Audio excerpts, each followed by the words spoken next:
नमस्कार। आप सब अच्छे होंगे मैं उम्मीद करता हूँ। हम अंतर्राष्ट्रीय संगठन के अंतर्गत यहाँ पर एक और संगठन के बारे में चर्चा करें। जैसा कि हमने बहुत सारे संगठन के बारे में बात कर चुके हैं, अब यहाँ पर आज इस वीडियो के अंतर्गत अंतर्राष्ट्रीय संगठन जिसका नाम है D8।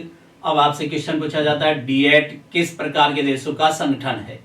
तो D8 यहाँ पर शब्द का अर्थ है डेवलपिंग 8 अर्थात डेवलपिंग 8। तो यहाँ बेसिकली D8 उन देशों का संगठन है जहां पर इस्लाम राष्ट्र के रूप में घोषित है। तो 8 मुस्लिम विकासशील देशों के संगठन को ही ये D8 के नाम से जाना जाता है। तो यहां पर ये किसका संगठन हो गया?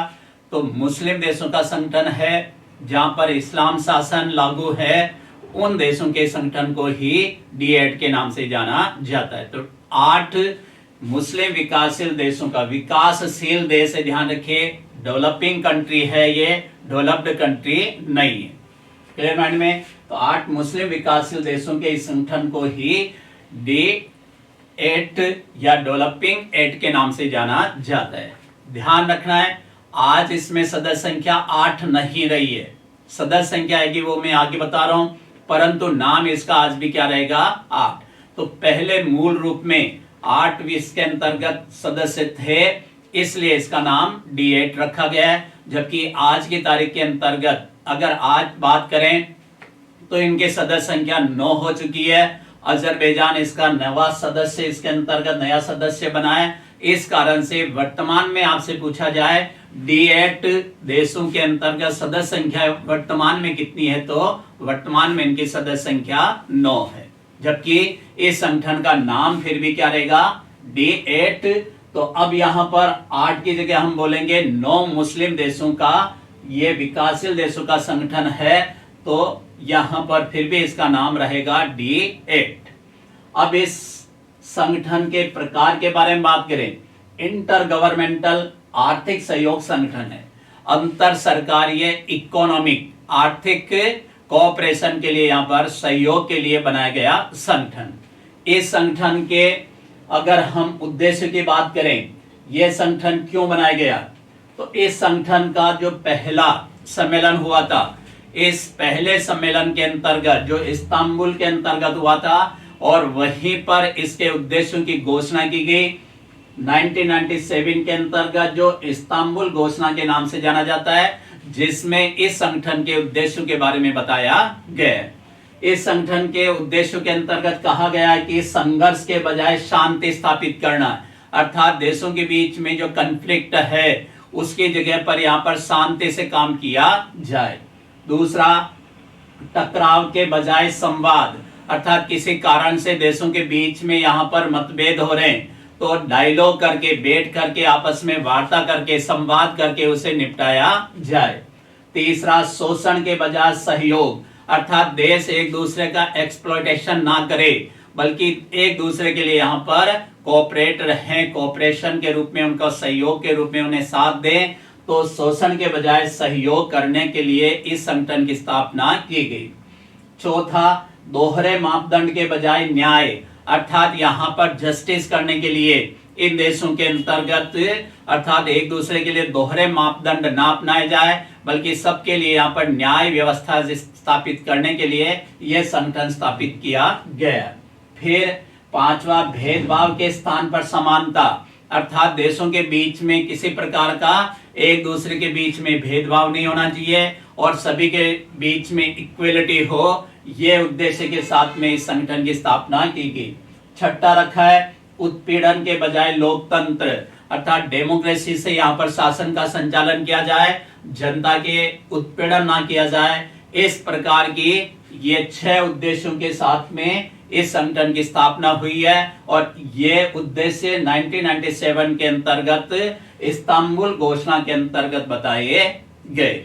अब इन देशों के बीच में सहयोग के क्षेत्र कौन कौन से डिसाइड किए गए कि संगठन तो यहाँ पर बना दिया, अर्थात इन देशों में सहयोग किन किन क्षेत्रों में किया जाएगा, तो सहयोग के भी क्षेत्र यहाँ पर कोऑपरेशन एरिया भी डिसाइड किया गया है कि फाइनेंस, वित्त के अंतर्गत सहयोग करना, बैंकिंग के माध्यम से सहयोग करना, ग्रामीण विकास रूरल डेवलपमेंट के अंतर्गत, विज्ञान एवं प्रौद्योगिकी साइंस एंड टेक्नोलॉजी के अंतर्गत, मानव विकास ह्यूमैनियम डेवलपमेंट के अंतर्गत, कृषि एग्रीकल्चर, ऊर्जा एनर्जी, पर्यावरण एटमॉस्फेयर या एनवायरमेंट एंड स्वास्थ्य के अंतर्गत ये क्षेत्र चिन्हित किए गए जिनके अंतर्गत इनमें सहयोग करने का निर्धारण किया गया। तो ये सहयोग के क्षेत्र इसके अंतर्गत रखे गए।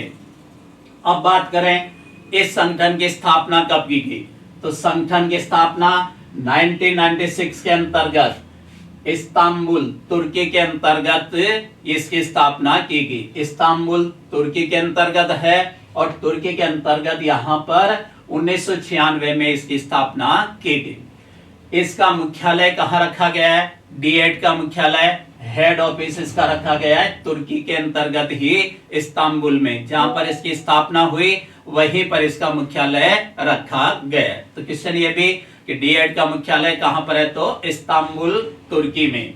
अब इसके सदस्य वर्तमान सही सदस्य कौन कौन से हैं, तो पाकिस्तान, बांग्लादेश, मिस्र, ईरान, तुर्की, इंडोनेशिया, मलेशिया, नाइजीरिया और नवा जो सदस्य वर्तमान में 19 दिसंबर 2024 को बना उसका नाम है अजरबैजान। तो अजरबैजान से पहले ये 8 सदस्य थे और हम इनको ये विश्व के अंतर्गत इस पे देख सकते हैं कि 8 जो इनके सदस्य पहले थे और वर्तमान में इनके सदस्य जो 9 सदस्य हो गए। इन सबको यहाँ पर तुर्की, अजरबैजान, ईरान, ये पाकिस्तान, बांग्लादेश, ये यहाँ पर इंडोनेशिया, ये यहाँ पर मिस्र और ये यहाँ पर जो वर्तमान में इसका नाइजीरिया जो इसका सदस्य है। इस प्रकार से यहाँ पर इनके सदस्यों को वर्तमान में इसके माध्यम से हम इसके अंतर्गत देख सकते हैं। क्लियर, तो ये यहाँ पर इनके 9 वर्तमान में सदस्य हैं। अब आपसे क्वेश्चन पूछ लिया जाता है कि D8 का नवा सदस्य कौन बना है, तो नवा सदस्य बना है अजरबैजान। अजरबैजान 19 दिसंबर 2024 को इसका नवा सदस्य बना है। क्लियर, अब इस संगठन की प्रति 2 वर्ष के अंतर्गत बैठकें होती है जो इनका शिखर सम्मेलन कहलाता है। D8 शिखर सम्मेलन के नाम से जाना जाता है। अब तक 11 शिखर सम्मेलन हो चुके हैं। तो पहला आपसे पूछा जा सकता है वर्तमान में 2024 के अंतर्गत जो लेटेस्ट हुआ है उसके बारे में पूछा जा सकता है। तो प्रथम शिखर सम्मेलन हुआ था इस्तांबुल में जून 1997 में, जबकि स्थापना कब हुई थी, 1996 में। तो क्वेश्चन यहाँ पर आ गया D8 का प्रथम शिखर सम्मेलन कहां पर आयोजित किया गया, तो D8 का प्रथम शिखर सम्मेलन इस्तांबुल तुर्की के अंतर्गत जून 1997 में आयोजित किया गया। नेक्स्ट क्वेश्चन, वर्तमान में अभी जो इसका सम्मेलन हुआ है 2024 के अंतर्गत वो है 11वां सम्मेलन। तो 11वां सम्मेलन D8 का कब हुआ है, 18 से 20 दिसंबर 2024 को। कहां पर हुआ है, तो मिस्र की नई प्रशासनिक राजधानी काहिरा के अंतर्गत ये यहां पर आयोजित किया गया। तो 11वां शिखर सम्मेलन 18 से 20 दिसंबर 2024 को काहिरा के अंतर्गत मिस्र की नई प्रशासनिक राजधानी काहिरा के अंतर्गत आयोजित किया गया। और इसके अंतर्गत यहां पर क्या क्या मुख्य रूप से प्रावधान किया गया, तो 11वें शिखर सम्मेलन की अगर बात करें तो 11वें शिखर सम्मेलन का मेन स्लोगन रखा गया है। 11वां शिखर सम्मेलन कहां पर हुआ वो चीज बता दी है। अब यहां पर इसी पर क्वेश्चन आता है कि इसका मुख्य स्लोगन क्या था।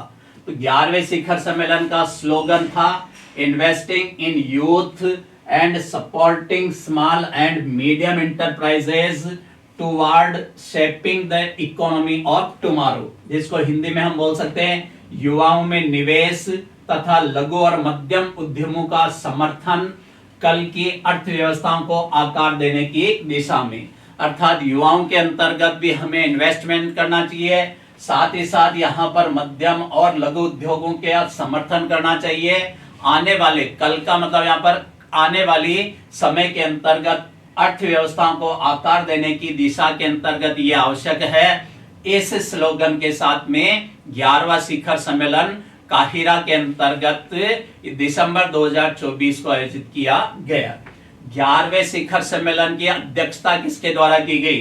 तो 11वें शिखर सम्मेलन की अध्यक्षता मिस्र के राष्ट्रपति अब्देल फतह अल सीसी के द्वारा। तो यहाँ पर ये भी क्वेश्चन, पहले यहाँ पर यूनुस खान जो कि बांग्लादेश के टेम्परेरी यहाँ पर राष्ट्रपति है, अंतरिम राष्ट्रपति है, उनके द्वारा इन्हें यहाँ पर ये राष्ट्रपति का पद अर्थात ये अध्यक्षता का पद सौंपा गया। और 11वें सम्मेलन की अध्यक्षता ये मिस्र के राष्ट्रपति अब्देल फतह अल सीसी के द्वारा की गई थी। तो इनकी अध्यक्षता के अंतर्गत ये 11वां शिखर सम्मेलन यह मिस्र के अंतर्गत काहिरा में 18 से 20 दिसंबर 2024 को आयोजित किया गया।